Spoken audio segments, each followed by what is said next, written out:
Bonjour Louise Bernard. Bonjour, mais oui, quel programme. Mais quel programme. Antoine Janton est en vacances et vous qui présentez cette semaine le journal des médias. Alors, au sommaire de ce journal. De la censure chez Canal+, la fin d'une émission télé et le début d'une nouvelle. Mais les audiences, c'est vous aussi, Louise Bernard, qu'ont regardé les Français hier soir. Eh bien, le film Aquaman sur TF1 qui cartonne 5 359 000 téléspectateurs. Très bon score, comme la semaine dernière avec Wonder Woman. Les blockbusters marchent très bien. 25% de part d'audience. Ensuite, c'est France 3 avec une série suédoise. Je prends mon plus bel accent pour prononcer le nom. Beckstorm. 3 270 000 téléspectateurs en moyenne sur les 2 premiers épisodes. 13,3% de part d'audience. Puis France 2 avec le film En Liberté. 2 802 000 téléspectateurs. 11,8% de part d'audience.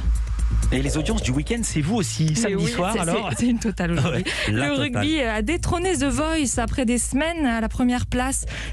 Plus de 6 millions de téléspectateurs ont regardé la victoire des Bleus face au Pays de Galles. Mais The Voice n'a pas démérité, loin de là. Un score en baisse certes, mais toujours à un bon niveau. Plus de 5 millions de fidèles. Dernière marche du podium pour France 3 avec Commissaire Magellan, en forme aussi à 3 300 000 téléspectateurs. Culture Média. À la une de votre journal, Louise, Canal+, accusé d'avoir censuré un documentaire. Oui, hier en fin d'après-midi, la chaîne cryptée diffusait « Je ne suis pas une salope, je suis une journaliste », un documentaire édifiant sur le quotidien des femmes journalistes de sport. Quotidien fait de violences sexistes dans les rédactions et à l'extérieur aussi. En début de soirée, le site d'information Les Jours révèle qu'une partie du film aurait été coupée après le montage, car il mettait en cause Pierre Ménès, chroniqueur foot de Canal+. Des séquences enlevées à la demande de la direction des sports. Alors, est-ce qu'on sait ce que contenaient ces séquences ? D'après Les Jours, la réalisatrice du documentaire Marie Portolano y confrontait Pierre Ménès à 2 atteintes sexuelles qu'il aurait commises. Un baiser forcé à Isabelle Moreau, image diffusée en direct à l'époque. Quelques années après, la journaliste pleurait en revoyant les images dans la version initiale du documentaire, jamais diffusée donc. Tout comme cette séquence qui concernait directement la réalisatrice du documentaire. À la fin d'une des émissions du Canal Football Club, Pierre Ménès aurait soulevé la jupe de Marie Portolano et l'aurait attrapé par les fesses hors antenne, mais devant ses collègues et le public encore présent sur le plateau. En guise de réponse, Pierre Ménès affirmait dans le documentaire ne pas comprendre pourquoi elle s'était sentie humiliée et que ne plus pouvoir rigoler avec une femme, c'était ça le sexisme. Autant de passages coupés par Canal+, d'après le site Les Jours. Et des femmes journalistes de sport qui veulent plus de visibilité dans les médias. Elles viennent de créer un collectif femmes journalistes de sport et de signer une tribune dans le journal Le Monde. Elles sont 150 à dénoncer le peu de temps de parole accordé aux femmes dans le domaine du sport, 13% seulement d'après le CSA en 2020. Et elles regrettent de n'être que 10% de femmes sur 3000 journalistes de sport. Nous voulons être aux premières loges pour raconter, pour commenter, pour analyser, pour diriger. Nous voulons que les femmes soient mieux représentées dans les médias sportifs, plus protégées, plus valorisées, qu'elles soient plus nombreuses aussi, parce qu'être davantage dans les rédactions permettra en partie d'en finir avec le sexisme. C'est ce qu'elles écrivent dans Le Monde. Tout autre chose, une émission culte de la télévision va disparaître après l'été.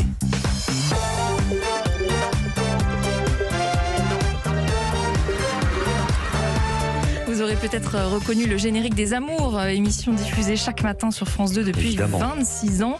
Eh bien, il n'y aura pas de 27e année, c'est ce qu'annonce le journal Le Parisien aujourd'hui en France.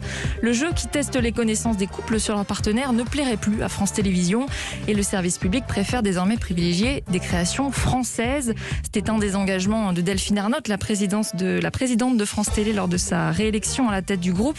Alors, quel programme pour remplacer les Amours ? Pourquoi pas une nouveauté, d'après Le Parisien, toujours Les Invincibles, un programme de culture générale. Et parmi les animateurs testés pour présenter ce nouveau rendez-vous, Nagui et Bruno Guillon qui présentent Les Amours depuis 3 ans. Alors la fin d'une émission, mais le début d'une nouvelle émission qui débarque ce soir sur M6. Et si on se rencontrait, c'est le nom de cette nouvelle émission de dating. On vous avait annoncé le tournage de l'émission il y a quelques semaines. La voici désormais à l'antenne. Le concept, assister à la première rencontre entre 2 personnes qui se sont déjà parlé, mais uniquement en ligne via des sites ou des applications de rencontres. Alors ils échangent depuis des semaines, des mois, voire des années pour certains, mais sans avoir jamais osé franchir le pas ou jamais avoir pu passer du virtuel au réel. M6 filme leur toute première rencontre physique dans un château. Les couples doivent ensuite décider de passer le week-end ensemble ou non. Une émission qui veut coller à une réalité très actuelle. Un Français sur 3 a déjà cherché l'amour en ligne. Aborder cette thématique dans une émission, en revanche, c'est pourtant une première. Marc de Suzoni, le producteur. Pour la première fois dans une émission de rencontre, on a des gens qui sont déjà en relation, qui sont déjà en couple. mais ils sont en couple virtuel. Et on filme en fait ce moment où cet amour virtuel se confronte au réel. Et la question, et c'est une question qu'on n'avait jamais posée en télévision, c'est est-ce que cet amour né dans le virtuel a une chance dans le monde réel ? C'est est-ce que cette relation qui avait duré parfois pendant des années va s'arrêter net, ou est-ce qu'elle va prendre une toute nouvelle dimension suite à cette rencontre physique et se transformer en amour fou et jusqu'à on aménage ensemble jusqu'au mariage. Alors l'émission a choisi de se concentrer sur cette première rencontre. Elle ne suit pas les couples pendant plusieurs semaines. Une première rencontre qui est toujours très différente d'un couple virtuel à l'autre, mais toujours forte en émotion selon le producteur. À chaque fois, c'est qui tout double. C'est-à-dire que soit la personne que vous rencontrez, elle correspond au fantasme, et là, en fait, c'est l'amour fou. C'est-à-dire c'est des gens qui s'embrassent à pleine bouche dès qu'ils se voient pour la première fois, alors qu'ils se connaissent que virtuellement. Ça va jusqu'à des demandes en mariage juste à la fin en fait, de ce premier rendez-vous. Ou à l'inverse, c'est une grande désillusion parce que le fantasme ne correspond pas à la réalité.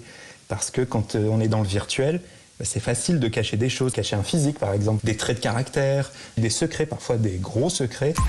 Marc de Suzoni, producteur de Et si on se rencontrait, diffusé pour la première fois ce soir à 23h10 sur M6. Et c'est produit par Studio 89. On recevait justement Florence Duhaillot, la patronne, qui était notre invitée il y a 3 semaines.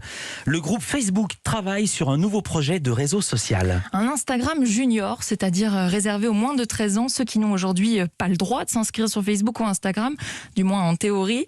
Le géant américain veut répondre à une demande de plus en plus forte de ces jeunes qui cherchent à rester en contact avec leurs amis, dit-il. Sujet sensible, car la sécurité des réseaux sociaux est souvent décriée. Pédophilie, harcèlement sont souvent pointés du doigt. L'enjeu est donc double pour Facebook, garantir un espace sécurisé pour les plus jeunes, mais aussi habituer une nouvelle génération à l'utilisation de Facebook ou Instagram. Un SDF parisien indemnisé après la publication de sa photo dans un magazine. Oui, il avait porté plainte en découvrant cette image dans Paris Match en 2018, dans un article sur les consommateurs de crack dans le métro.